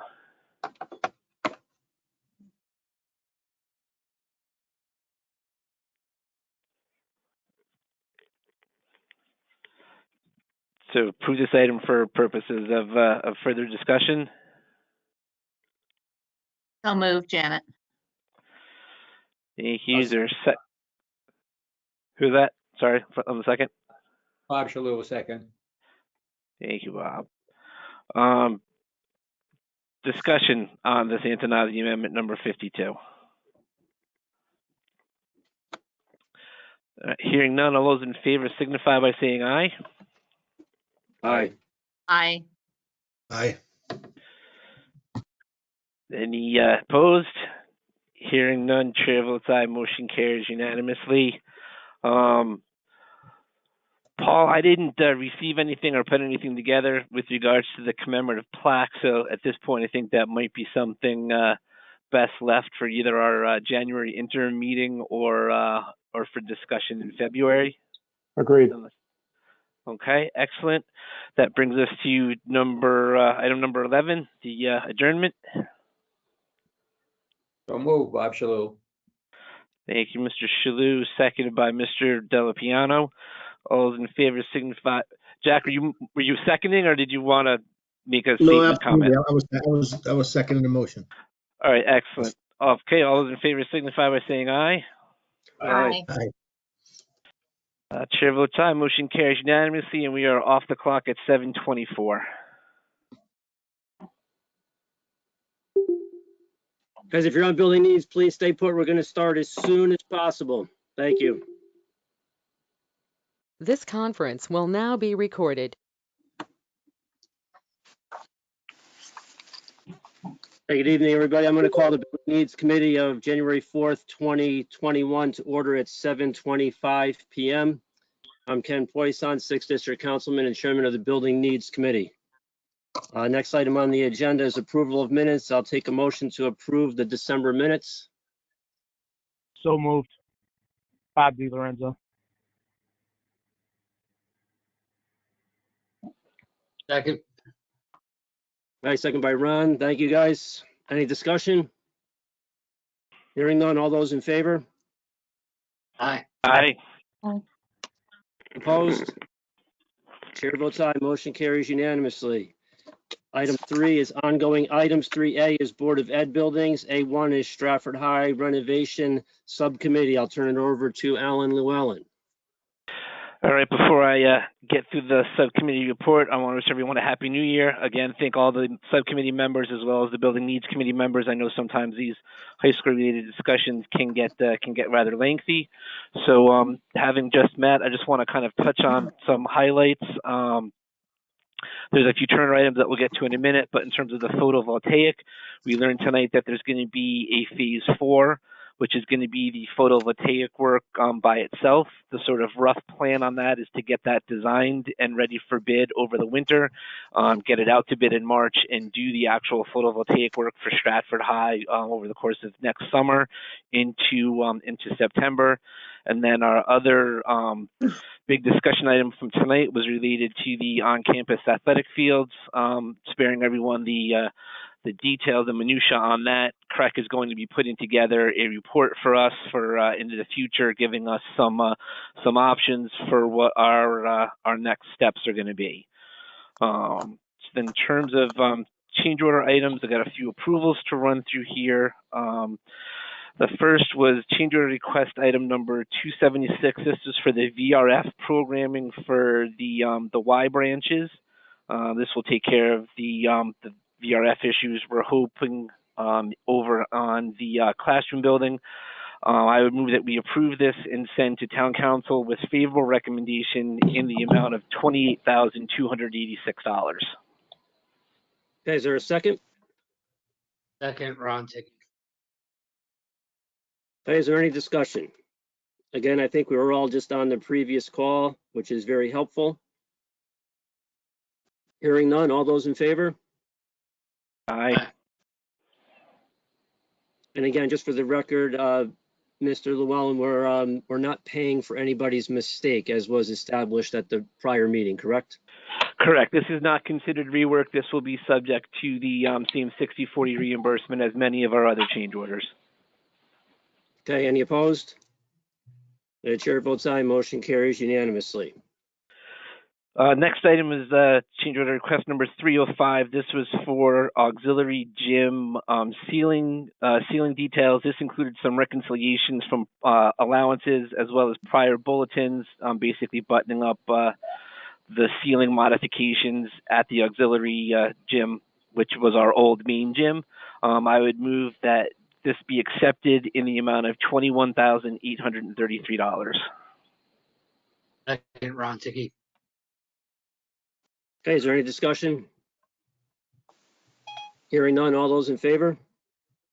Aye. Aye.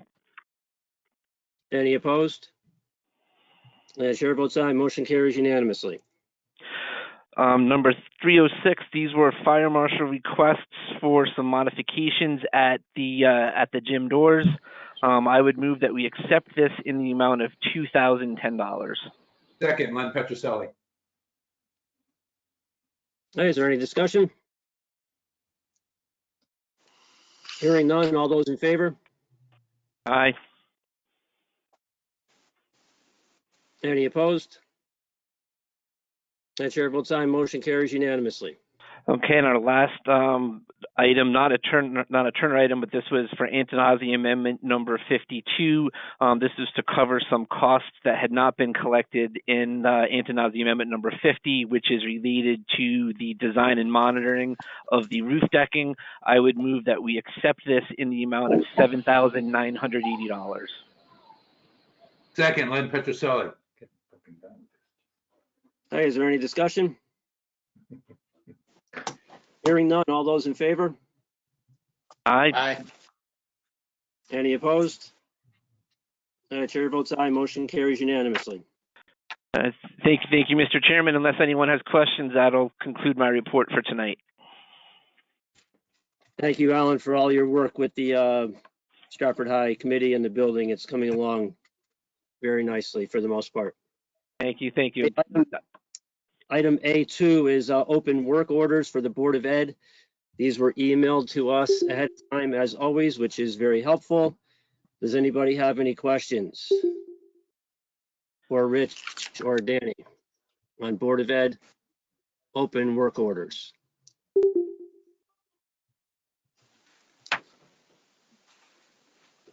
Okay, Yep, hearing no. Yes, Alan, go ahead. Mr. Chairman, sorry.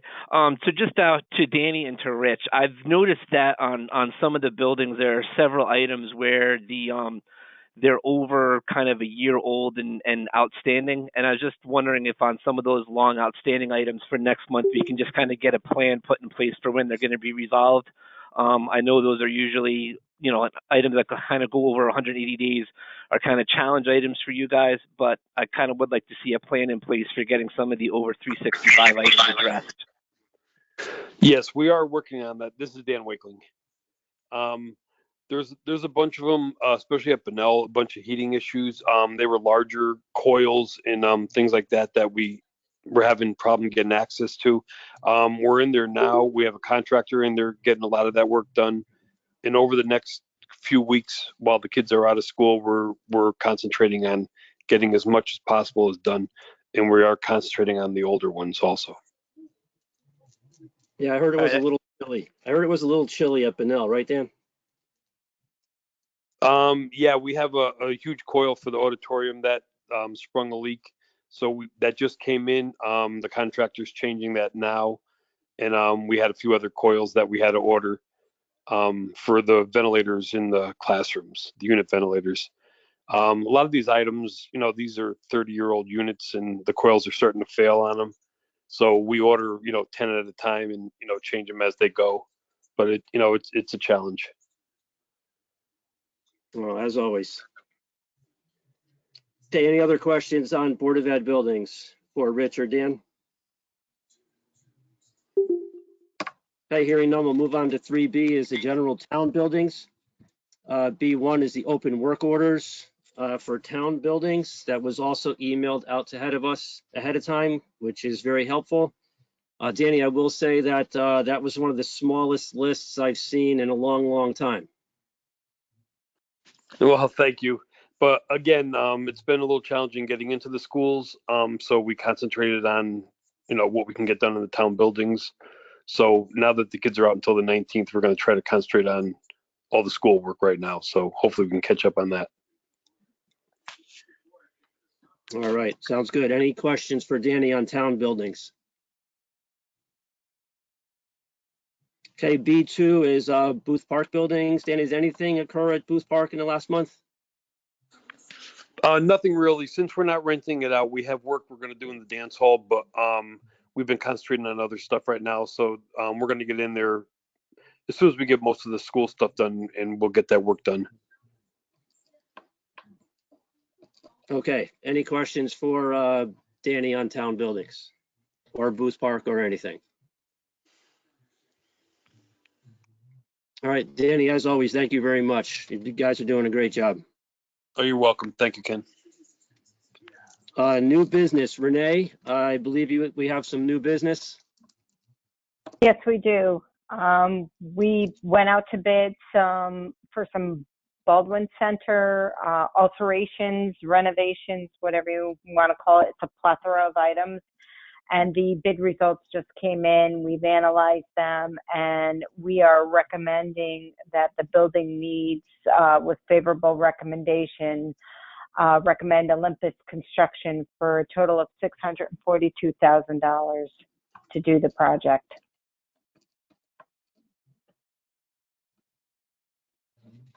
Okay, would someone like to make a motion to that effect?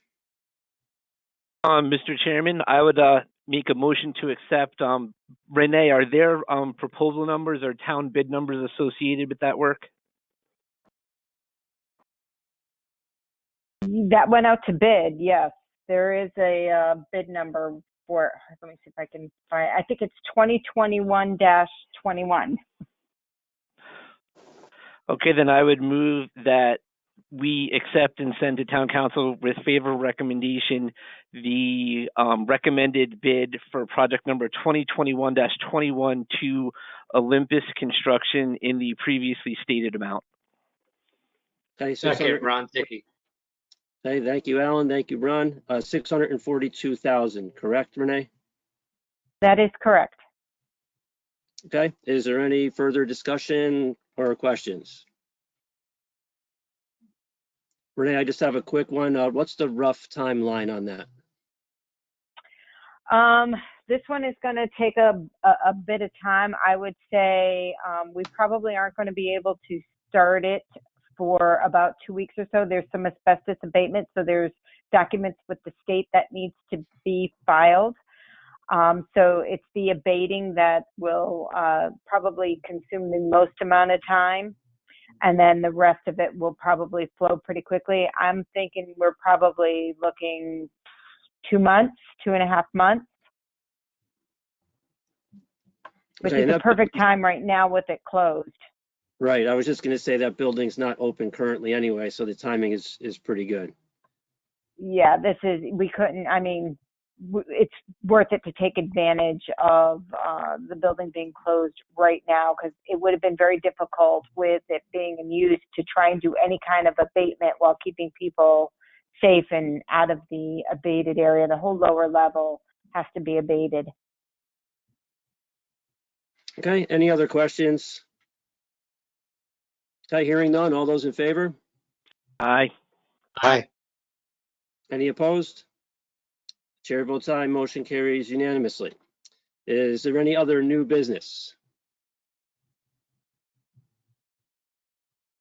Okay, hearing none. Item 5 is just a notice of our next regular meeting is Monday, February 1st.